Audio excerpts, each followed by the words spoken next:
বিসমিল্লাহির রহমানির রহিম। শহীদ ক্যাডেট একাডেমির প্রিয় ছাত্রছাত্রী বন্ধুরা, আমরা বাংলা চারুপাঠের অমর একুশে প্রবন্ধ শুরু করেছিলাম। তোমাদের সংক্ষিপ্ত প্রশ্ন লিখিয়েছি। আমি তোমাদেরকে বলেছিলাম যে পরবর্তী ক্লাসে কিছু এইচডব্লিউ দেওয়া হবে এবং দুই একটি প্রশ্ন বুঝিয়ে দেওয়া হবে। তো আজকে লক্ষ্য করো, এইচডব্লিউ দিচ্ছি তোমাদের 6টি প্রশ্ন। 1 নম্বরে আছে 22শে ফেব্রুয়ারি কে কে শহীদ হন। 2 নম্বরে রফিকুল ইসলামের সকল গ্রন্থের নাম লিখো। লেখক পরিচিতি থেকে এটা শিখতে হবে। লেখক পরিচিতির উপর বেশ কয়েকটা প্রশ্ন লিখিয়েছি, এখন গ্রন্থের নামগুলো মুখস্থ করবে। 3 নম্বরে উর্দুই হবে পাকিস্তানের একমাত্র রাষ্ট্রভাষা, এর উপর টিকা লিখো। টিকা শব্দের অর্থ তোমাদের পড়ানো হয়েছে। এই টিকা অর্থ হলো সংক্ষিপ্ত ব্যাখ্যা। চারুপাঠের বইয়েতেও লেখা আছে শব্দার্থ ও টিকা। টিকা মানেই হলো সংক্ষিপ্ত ব্যাখ্যা। সেই সংক্ষিপ্ত ব্যাখ্যা 1 লাইন হতে পারে, 2 লাইন হতে পারে, 4-5 লাইন পর্যন্ত হতে পারে। তো উর্দুই হবে পাকিস্তানের একমাত্র রাষ্ট্রভাষা, এর উপর একটা টিকা লিখতে হবে। এই কথাটা কে বলেছিল, কখন বলেছিল, কত সালে বলেছিল, এইভাবে বইয়েতে স্পষ্টভাবে লেখা আছে। যে কয়টা এইচডব্লিউ দেওয়া হচ্ছে সবগুলো প্রশ্নের উত্তর বইয়েতে দেওয়া আছে। তোমাদের নিজেদেরকেও কিছু পরিশ্রম করতে হবে। এরপরে আসো 4 নম্বরে, সরকার বস্তুত পক্ষে অচল হয়ে পড়ে কেন? এ প্রশ্নের উত্তর বইয়ে দেখবে ছাত্ররা মাতৃভাষার আন্দোলনের জন্য যে আন্দোলন সংগ্রাম করে, ধর্মঘট ঢাকে, কোন তারিখে ধর্মঘট বসে, তারপরে এটা না মিটিং করে, অনেক আন্দোলন সংগ্রাম করে। এরপরে সরকার এই ছাত্র সংগ্রাম পরিষদের উপর অত্যাচার স্টিম রোলার চালিয়ে কিভাবে রক্তাক্ত করে, শহীদ করে, কিন্তু তারপরেও তারা বসে থাকেনি। তো সেই কথাগুলো লিখতে হবে যে এরপরে তারা বসে না থেকে সরকারের বিরুদ্ধে তুমুল আন্দোলন গড়ে তোলে, তখন সরকার বস্তুতপক্ষে অচল হয়ে পড়ে। আমি সংক্ষিপ্ত বললাম, তোমাদেরকে এটা বিস্তারিত লিখতে হবে। 5 নম্বরে 26শে জানুয়ারি ঢাকায় ছাত্র সমাজ প্রতিবাদে ফেটে পড়ে কেন? বুঝিয়ে লেখো। 6 নম্বরে অমর একুশে পাঠের উদ্দেশ্য কি? এটাও তোমাদের বই লেখা আছে, এটা হুবহু মুখস্থ করবে। আর নিচে একটি দেখতে পাচ্ছ যে তারকা চিহ্নিত দিয়ে আমি এখানে 3টা অনুচ্ছেদ আকারে লিখেছি যে আন্তর্জাতিক মাতৃভাষা দিবস অবলিক মাতৃভাষার মাধ্যমে শিক্ষা অবলিক অমর 21শে ফেব্রুয়ারি। এই যে 3টা লেখা হয়েছে, এই 3টার উত্তর একই। এই 3টার উত্তর মূলত মাতৃভাষাকে কেন্দ্র করে, অমর 21শে ফেব্রুয়ারিকে কেন্দ্র করে। এটা কেন দিলাম? যেহেতু তোমরা অমর 21শে প্রবন্ধ পড়তেছ, আর এই অনুচ্ছেদ আকারে অনেক পরীক্ষা থাকে, এখন তোমাদের এই জিনিসটি শেখা সহজ হবে। এই কারণে এই 3টে অনুচ্ছেদ দেওয়া হলো। এই 3টে অনুচ্ছেদ তোমরা মুখস্থ করবে। 3টে অনুচ্ছেদ মানে 3টা নয়, একটা শিখলেই হবে। যেমন আন্তর্জাতিক মাতৃভাষা দিবস, আন্তর্জাতিক মাতৃভাষা দিবস বললেই বোঝানো হয় যে অমর 21শে ফেব্রুয়ারি।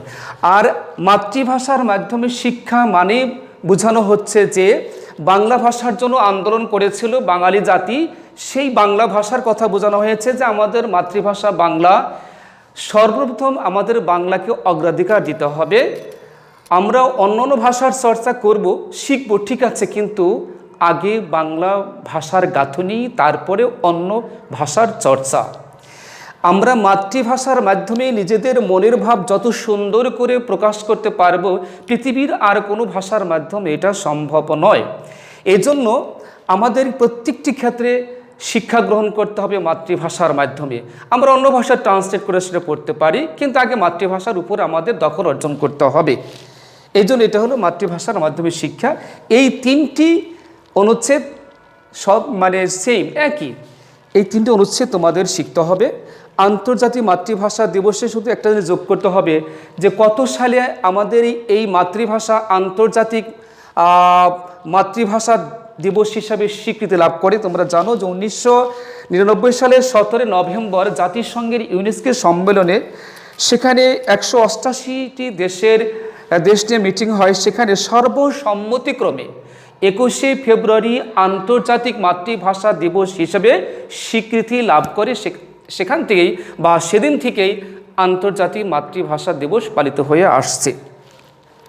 প্রিয় ছাত্রছাত্রী বন্ধুরা, আশা করি তোমরা এই জিনিসটি বুঝতে পেরেছ। এবার আসো আমরা বই থেকে দু একটি প্রশ্ন সংক্ষিপ্তভাবে বলবো। তোমরা বইয়েতে লক্ষ্য করো যে 30 পৃষ্ঠা, গত ক্লাসে আমি বলেছিলাম এখানে অনুচ্ছেদ আছে অনুশীলনের সৃজনশীল প্রশ্ন। সৃজনশীল প্রশ্ন আকারে পড়তে হবে না তোমাদের, এখান থেকে কিছু কিছু প্রশ্ন আমি তোমাদের লিখিয়েছি বা HW হিসেবে দিয়েছি। যেমন এখানে 1 নম্বরে আছে ইটের মিনার ভেঙেছে ভাঙুক ভয় কি বন্ধু, দেখো একবার আমরা জাগরি 4 কোটি পরিবার। এখানে ইটের মিনার বলতে কি বোঝানো হয়েছে? এখানে বোঝানো হয়েছে যে যখন শাহাদত বরণ করে একজন, তখন সেখানে একটি শহীদ মিনার নির্মাণ করা হয়। পাকিস্তানি পুলিশ বাহিনী, পেটুয়া বাহিনী সেই শহীদ মিনারটি ভেঙে ফেলে, যার কারণে কবি ছাত্র সমাজের উদ্দেশ্যে কথাটা বলেছিলেন, ইটের মিনার ভেঙেছে, তার কি হয়েছে? আমরা 4 কোটি পরিবার আজও রয়েছি বন্ধু, তোমাদের কোনো ভয় নেই। বলছে জ্বলে পুড়ে সারখার তবু মাথা নোয়াবার নয়। আমরা জ্বলে পুড়ে শেষ হয়ে যাবে, আমাদের শেষ করে দিতে পারে, কিন্তু আমরা কখনো তাদের কাছে মাথা নত করব না, আমরা মাতৃভাষা ছিনিয়ে আনব। এই কথাটি এখানে বোঝানো হয়েছে।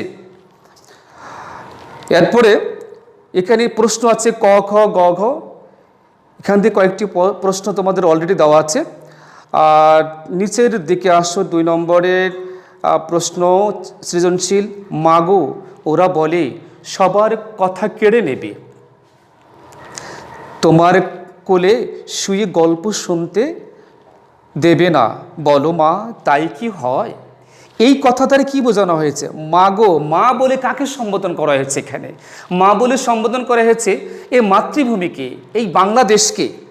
বলছে যে মা তোমার কোলে মাথা রেখে আমি গল্প শুনবো, তোমার কাছ থেকে আমি নানান ধরনের কিচ্ছা কাহিনী শুনবো, এইটা ওরা শুনতে দেবে না, তাই কি কখনো হয়? বলো মা। তার মানে কি? তার মানে হলো মাতৃভূমি, এই মাতৃভূমি, যে মাতৃভূমিতে আমি লালিত পালিত হয়েছি, যে মাতৃভূমিতে আমি জন্মগ্রহণ করেছি, যে মাতৃভূমির আলো বাতাস গ্রহণ করে আমি বড় হয়েছি, সেই দেশের যে মাতৃভাষা রয়েছে সেই ভাষায় আমি কথা বলতে পারবো না, আমার নিজের মতামত ব্যক্ত করতে পারবো না, এটা কি কখনো হয়? তাই কি মেনে নেওয়া যায়? তো এই কবিতার চরণ দ্বারা যে কথাগুলো বোঝানো হয়েছে আমি সংক্ষিপ্ত আকারে বললাম। নিচের প্রশ্ন দেওয়া আছে, নিচের যে প্রশ্ন দেওয়া আছে তার কয়েকটি প্রশ্ন অলরেডি তোমাদেরকে এই জবটিতে দেওয়া আছে। এরপরে গ নম্বর একটা প্রশ্ন আছে যে উদ্দীপকের ওরা শব্দটি দ্বারা অমর 21 প্রবন্ধের কাদের প্রতি ইঙ্গিত করা হয়েছে বর্ণনা করো। ওরা বলতে পাকিস্তানি হানাদার বাহিনীর কথা ইঙ্গিত করা হয়েছে, এরপর তোমাদের ব্যাখ্যা করতে হবে। গ নম্বরে দেওয়া আছে উদ্দীপকের সন্তানের আকুতিতে অমর 21 প্রবন্ধের ছাত্র সমাজের সংগ্রামী চেতনায় রূপায়িত হয়েছে, উক্তিটি যথার্থ প্রমাণ করো। এটা বিস্তারিত লিখতে হবে না, 4-5 লাইনের মধ্যেই লিখলে চলবে। প্রিয় শিক্ষার্থী বন্ধুরা, আজকে এই পর্যন্তই। আগামী ক্লাসের জন্য তোমরা অপেক্ষায় থাকো। আমরা ইনশাল্লাহ আগামী ক্লাসে তোমাদের বাংলা 2য় পত্র থেকে আমরা পড়াবো, সেই সাথেই কিছু অনুচ্ছেদ দেব। আর তোমরা আরেকটি বিষয়ে প্রস্তুত থাকো, হয়তো আমরা পরীক্ষাও নিতে পারি, এই কারণে তোমরা মানসিকভাবে তৈরি থাকো। যদি আমরা পরীক্ষা নিই জানিয়ে দেব কোন কোন বিষয়ে পরীক্ষা নেব। তোমরা সে পর্যন্ত ভালো থেকে সুস্থ থাকো। আজকের মতো এখানেই, আল্লাহ হাফেজ।